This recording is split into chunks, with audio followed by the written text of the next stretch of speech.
सबसे पहले शब्द था, मतलब पूर्ण अव्यक्त अस्तित्व, जिसकी जब अभिव्यक्ति शुरू हुई तो सबसे पहली चीज जो हुई थी वो ध्वनि थी। वैज्ञानिक भी सहमत हैं कि बिग बैंग हुआ था। बैंग मतलब ध्वनि, है ना? भारत में बहुत सुंदर तरीके से व्यक्त किया गया है कि पहले और एकमात्र ईश्वर जो दुनिया के इस हिस्से में मौजूद थे वे थे रुद्र। रुद्र का मतलब है वे जो गरजते हैं, गरजने वाले। तो उन्हें रुद्र इसलिए कहा गया क्योंकि यही सृष्टि की शुरुआत है, क्योंकि ये एक गर्जन है। वैज्ञानिक इसे बैंग कहते हैं। अब वैज्ञानिक बैंग के सिद्धांत को वापस ले रहे हैं कि एक बिग बैंग हुआ था। वे कह रहे हैं कि कई बैंग हुए थे। तो आज के एक मशहूर भौतिक विज्ञानी जिन्होंने कई मशहूर किताबें लिखी हैं, हाल ही में उन्होंने एक किताब लिखी है। मैंने वो पढ़ी नहीं, मैं उनसे मिला। उन्होंने एक किताब लिखी है, एंडलेस यूनिवर्स। हाँ, अंतहीन ब्रह्मांड। हमेशा विज्ञान ने यह विश्वास किया है कि हर चीज की एक शुरुआत और एक अंत होता है। अब भौतिक विज्ञानी अंतहीन ब्रह्मांड के बारे में बात कर रहे हैं। यौगिक प्रणाली में हमेशा एक निरंतर फैलते हुए ब्रह्मांड की बात की गई है। पहली बार शीर्ष स्तर के भौतिक विज्ञानी ये मानने लगे हैं कि कोई शुरुआत या अंत नहीं है, ये अंतहीन ब्रह्मांड है। ये एक मशहूर सिद्धांत है जो अभी वैज्ञानिक समुदाय के बीच है कि ब्रह्मांड अंतहीन हो सकता है। तो जब मैं इनसे चर्चा कर रहा था, मैंने पूछा कि क्या यह संभव है कि वो एक बैंग नहीं बल्कि एक गर्जन थी, एक निरंतर गर्जन। उन्होंने इस बारे में सोचा और उन्होंने कई चीजों के बारे में सोचा और वे बोले ये हो सकता है। शायद वो एक बैंग नहीं था, वो एक गर्जन थी। वो एक पल में नहीं हुआ, वो कुछ समय तक गरजा और फिर धीरे धीरे सृष्टि बनने लगी। तो पहला रूप, पहले ईश्वर को गरजने वाला कहा गया। रुद्र मतलब गर्जन करने वाला। तो मैंने पूछा आपको क्या लगता है उन्होंने कितनी बार गर्जन किया होगा? वो बोले हम कह नहीं सकते। हम कह नहीं सकते क्योंकि हमारे पास जानने का कोई तरीका नहीं है कि कितनी बार, लेकिन निश्चित रूप से उन्होंने एक से ज्यादा गर्जन की थी। फिर मैंने कहा किसी दिन अगर आपकी खोज आपको वहां पहुंचाती है तो इसे एक सहायक चिन्ह के रूप में रखिए कि वे 84 बार गरजे थे। उन्होंने पूछा आप कैसे जानते हैं, किस आधार पर ये कह रहे हैं? मैंने कहा अपने सिस्टम में देखकर मैं कह रहा हूं कि सृष्टि ने 84 बार गर्जन किया है और ये आगे भी कई गर्जन करेगी। ये कुल मिलाकर 112 बार गर्जन करेगी। जब ये आखिरी बार गर्जन करेगी तब कोई शुरुआत और कोई अंत नहीं होगा, ये शाश्वत सृष्टि होगी। वो बहुत दूर है, पर मैंने उनसे कहा कि आप 84 को किसी तरह के सहायक स्तंभ के रूप में रखिए। आपके पास मशीन और गणित है, मैंने एक और एक कितना है ये भी नहीं सीखा। आपने ये सभी चीजें सीखी हैं, आप उन पर काम कीजिए।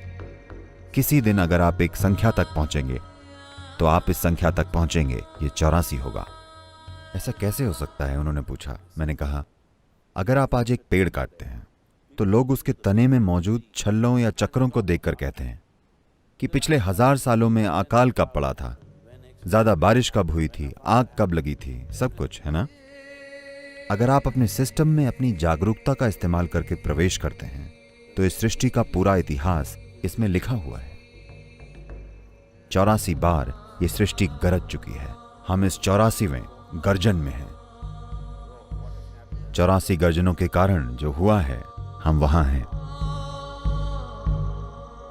उन 84 सृष्टियों में से जो हुई हैं 83 हो चुकी हैं, ये वाली हो रही है। इनमें से जैसे सृष्टि हो रही है निरंतर, विलीन होना भी निरंतर हो रहा है। तो विलीन होने की प्रक्रिया कुछ सृष्टियों के लिए शुरू हुई और ये विलीन होती गई। उनमें से सिर्फ 20 अब तक विलीन होने की प्रक्रिया में हैं। विलीन होने के अलग अलग स्तर हैं।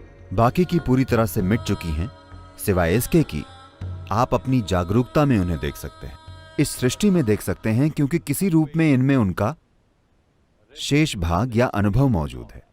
उसी तरह जैसे आपके जीवन का अनुभव आपके हर काम में आपके साथ होता है, सृष्टि की प्रक्रिया भी हर सृष्टि का अनुभव अगली सृष्टि में अपने साथ लेती आई है, अगले में और उसके अगले में।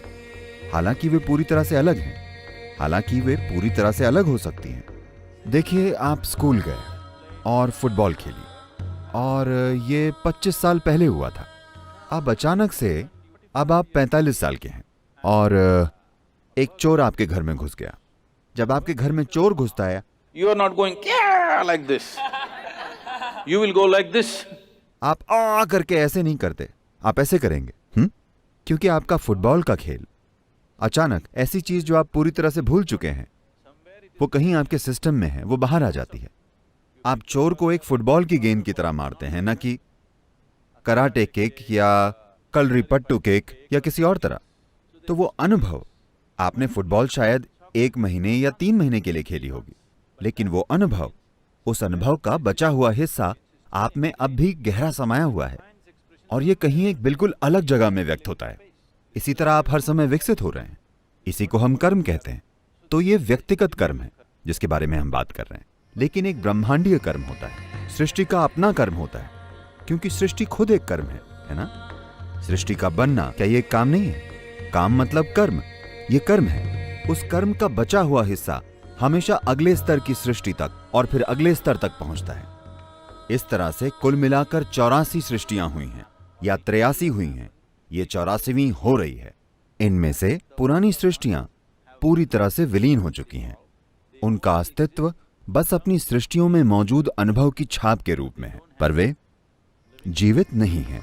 लेकिन इससे पहले की 20 सृष्टियां अब भी अलग अलग स्तर पर जीवित हैं। कुछ बहुत ही धुंधली हो गई हैं, कुछ प्रबल हैं, कुछ ज्यादा प्रबल हैं, कुछ लगभग असली हैं, जैसे ये है। ये लगभग ऐसी ही है, लेकिन ये विलीन होने की प्रक्रिया में है। वहां सृष्टि की प्रक्रिया सक्रिय रूप से नहीं हो रही है। विलीन होने का यही मतलब है। देखिए, फिलहाल आपके लिए मृत्यु का क्या मतलब है?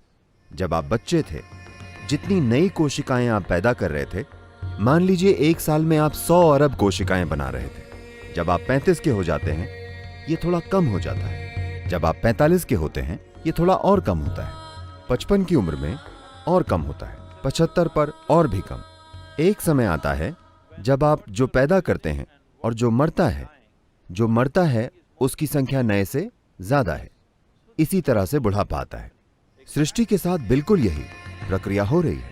विलीन होना हर समय होता है, यहां भी विलीन होना हर समय होता है, लेकिन नई सृष्टि हो रही है तो ये पूरी ऊर्जा से चल रही है। ये नई सृष्टि धीमे पड़कर रुक गई, तो कुछ समय अंतराल के बाद ये बस कम होने लगी, सिर्फ विलीन होने लगी, और कुछ समय बाद सिर्फ याददाश्त की छाप है, जीवित छाप बिल्कुल नहीं है।